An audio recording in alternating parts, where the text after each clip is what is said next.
جب آپ یہ فرماتے ہیں کہ جو علم ہے، جو دین کا علم تھا، اس کے اندر جو افزونی، اس کے اندر جو ترقی، اس کے اندر جو ارتقاء، اس کے اندر جو غور و فکر ہونا تھا، وہ سلسلہ رک گیا. عام طور پہ مسلمان جب پیچھے مڑ کے دیکھتے ہیں وہ باتیں سمجھ میں آتی ہیں کہ آپ نے تقلید کو اپنا لیا ہے اور آپ غور و فکر پہ آمادہ نہیں ہیں. لیکن جو علوم اسلامیہ کی تاریخ ہے اس میں تو ہمیں بے شمار علوم پیدا ہوتے ہوئے نظر آئے. علم کلام تھا، یہ فقہ کا علم تھا، تصوف ہے، فلسفے کی روشنی میں انہوں نے جواب دینے کی کوشش کی. تو کیا مطلب اس رشتہ کیا گم ہو گیا جس کی وجہ سے دین کے علم کے اندر جو آپ کے خیال میں چیز ہونی چاہیے تھی وہ نہیں ہو سکی؟ دین کے علم کی بنیاد اللہ کی کتاب قرآن مجید ہے.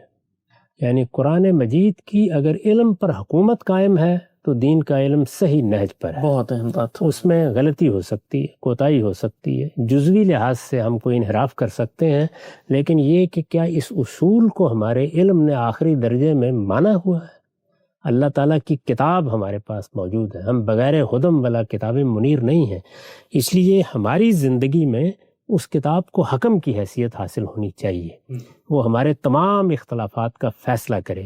جب تمام اختلافات میں فیصلہ کن حکم کی حیثیت اس کو حاصل ہے تو پھر کوئی دوسری چیز بھی ہمیں پابند نہیں کر سکتی. اب آپ سلف کہیں، آپ اجماع کہیں، آپ کسی اور چیز کی قدغن لگانا چاہیں، آپ کسی امام کو لائیں، آپ کسی خاص دور کے لوگوں کو لائیں، اس کا مطلب یہ ہے کہ آپ قرآن کے مقابل میں ان کو ایک حیثیت دے رہے ہیں. یعنی اگرچہ الفاظ میں نہیں دیں گے لیکن عملی طور پر یہی ہوگا. تو اس لیے ہمارے ہاں نسخہ کیمیا کیا ہے؟ وہ یہ کہ اللہ کی کتاب کے ساتھ ہمارا معاملہ کیا ہوگا. اس کو رسالت مآب صلی اللہ علیہ وسلم نے آخری خطبے میں اسی لیے موضوع بنایا اور یہ بیان کیا کہ میں تمہارے درمیان اللہ کی کتاب چھوڑ کر جا رہا ہوں، اس کو دانتوں سے پکڑے رکھو. یہ دانتوں سے پکڑے رکھو کیا کوئی ایسی تعبیر ہے جس کا تعلق یہ ہے کہ ہم اس کو جزدان میں لپیٹ کر اپنے سینے کے ساتھ لگا لیں؟ نہیں، اس کو حکم بنائے، اس کو میزان بنائے، وہ فیصلہ کن حیثیت رکھے، وہ ہمارے علم پر حکومت کرے، وہ ہمارے دینی معاملات میں آخری فیصلہ سنائے.